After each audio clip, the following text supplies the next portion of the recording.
जय श्री राम दोस्तों, आप देख रहे हैं YouTube चैनल ज्ञान स्टार प्लस। तो दोस्तों, आप सभी का हार्दिक स्वागत और अभिनंदन।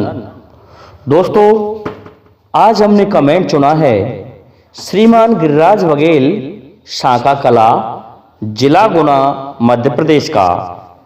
और ये लिखते हैं, आसरा छोड़ प्रस्थान करो, ये दुख दिया है दाता ने। सीता जी का विवाह लिखाई नहीं विधाता ने। दोस्तों, बहुत ही अनूठा प्रश्न श्रीमान गिरिराज बघेल जी ने पूछा है। इसलिए मेरा आप सभी से एक ही निवेदन रहता है कि जिन भाइयों ने अभी तक हमारे चैनल को सब्सक्राइब नहीं किया है तो वे भाई हमारे चैनल को सब्सक्राइब अवश्य कर दें, साथ ही बेल आइकन को भी प्रेस कर दें, जिससे कि आने वाले वीडियो का नोटिफिकेशन आपको मिलता रहे। तो दोस्तों, आते हैं मूल प्रसंग पर। आप सभी को पता है कि हमारे समस्त धर्मों में रामायण एक ऐसा महाकाव्य है जिसे विदेशों में भी पूजा जाता है और माना जाता है। महाकाव्य है हमारे हिंदू धर्म के दो, रामायण और महाभारत। यदि महाभारत में जो कुछ लिखा है वही इस संसार में मिलेगा, यदि संसार में नहीं है तो वो महाभारत में भी लिखा नहीं मिलेगा, क्योंकि हमारे ये दो महाकाव्य इस प्रकार के हैं। और रामायण की तो कहना ही क्या, रामायण तो एक ऐसा महाकाव्य है जिसका प्रत्येक प्रसंग अनूठा है, जिसे सुनते सुनते व्यक्ति का मन नहीं अघाता है, व्यक्ति का मन प्रसन्न होता है। दोस्तों, ये गिरिराज बघेल जी का जो प्रश्न है ये उस जगह की बात है। मैं बहुत बड़ा रहस्य बताने जा रहा हूं शिव धनुष का। शिव धनुष जो कि राजा जनक के महल में रखा हुआ था, वो कोई साधारण धनुष नहीं था, क्योंकि राजा जनक भगवान शिव के ही वंशज थे। इस कारण से उस धनुष को भगवान शिव ने परशुराम जी को दिया था और परशुराम जी ने यह धनुष भेंट स्वरूप राजा जनक को दिया था।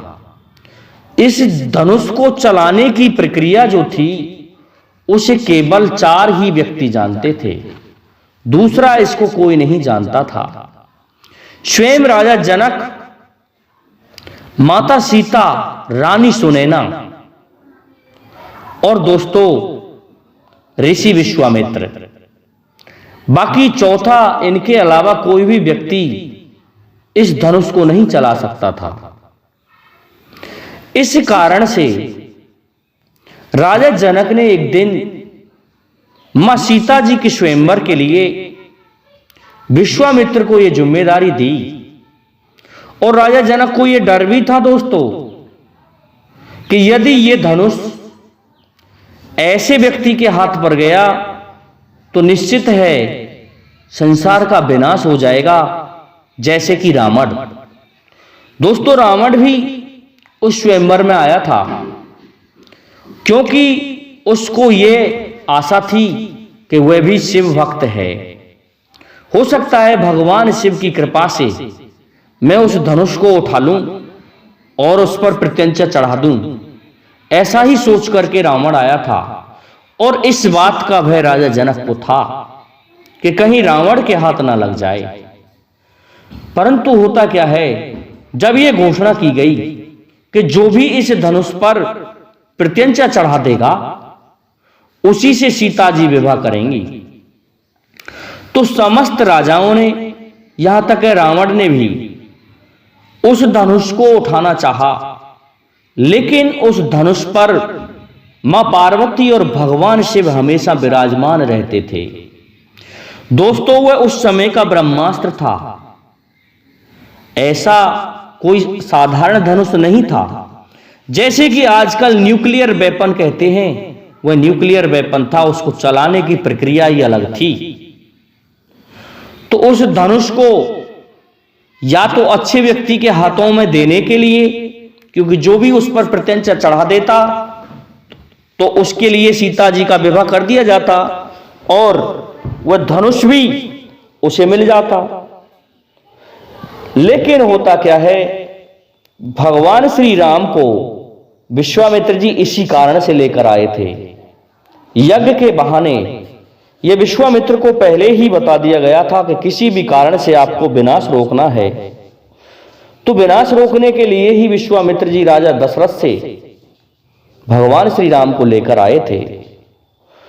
और राजा दशरथ वृद्ध हो चुके थे, इस कारण से उन्हें निमंत्रण भी नहीं दिया गया था और निमंत्रण ना देने के अन्य कई रहस्य हैं। इसलिए ये सोच थी विश्वामित्र की कि कैसे भी ये अच्छे व्यक्तियों के हाथ लगे। तो दोस्तों, उस शिव धनुष को उठाने के लिए समस्त राजा लोगों ने अपना अपना प्रयास किया, लेकिन उस शिव धनुष को कोई नहीं उठा पाया। इसके पश्चात क्या होता है, महाराज जनक जी आते हैं और महाराज जनक देख के कि ये सभी भूपत परेशान हो गए, इनमें से किसी ने भी धनुष को नहीं उठाया। तब महाराज जनक ने यह कहा था कि आसरा छोड़ प्रस्थान करो, ये दुख दिया है दाता ने, सीता जी का विवाह लिखाई नहीं विधाता ने। जब इस प्रकार से श्रीमान गिरिराज बघेल जी राजा जनक ने कहा तो उनकी बातों को सुन के लक्ष्मण जी क्रोधित हो जाते हैं। और लक्ष्मण जी ने उनके जवाब में क्या कहा था, ये सुन लें श्रीमान गिरिराज बघेल जी। इस प्रकार से खड़े होकर के कहा कि राजा जनक, आप ये ना भूलें कि पृथ्वी वीरों से खाली हो गई। अरे इस शिव धनुष की तो क्या चले, मैं तेरी इस जनकपुरी के सहित समुद्र में उठा के फेंक सकता हूं, लेकिन ऐसा है मुझे मेरे गुरु और भैया राम की आज्ञा नहीं है। मैं बड़ों का आदर करता हूं, नहीं तो मैं कब का इस धनुष को तोड़ डालता। जब इस प्रकार से कहा तो राजा जनक शांत हो जाते हैं और भगवान श्री राम को गुरु विश्वामित्र आज्ञा देते हैं। गुरु विश्वामित्र कहते हैं कि उठऊ राम भंजऊ भव चापा, मेटऊ तात जनक संतापा। जनक के लिए तो ये भवसागर के समान ही था, क्योंकि जो सीता जी से विवाह कर ले। तो भगवान राम ने धनुष को प्रणाम किया और धनुष को प्रणाम करके उसे उठाया। तो मां पार्वती और भगवान से मुस्कुरा रहे थे, कहने लगे कि प्रभु आए हैं, हम बगल को हट जाते हैं। तो अचक हट गए भगवान शिव और मां पार्वती धनुष से अलग हो जाते हैं और भगवान राम उस धनुष को उठा लेते हैं और तोड़ डालते हैं। दोस्तों, ये प्रक्रिया भगवान राम को गुरु विश्वामित्र ने पहले ही बता दी थी, क्योंकि वह उस समय का न्यूक्लियर वेपन था, उसे चलाने की विद्या ही अलग थी। जैसे ही वह धनुष टूटा तो उसका भयंकर शब्द हुआ। दोस्तों, भयंकर शब्द होने का एक ही कारण था कि वह न्यूक्लियर वेपन था। तो उसे सुन के परशुराम जी आ जाते हैं और परशुराम जी क्रोधित होते हैं राम पर कि ये शिव धनुष और ऐसे ही नष्ट किसने कर दिया। तो इस पर लक्ष्मण जी परशुराम जी को बराबर का करारा जवाब देते हैं।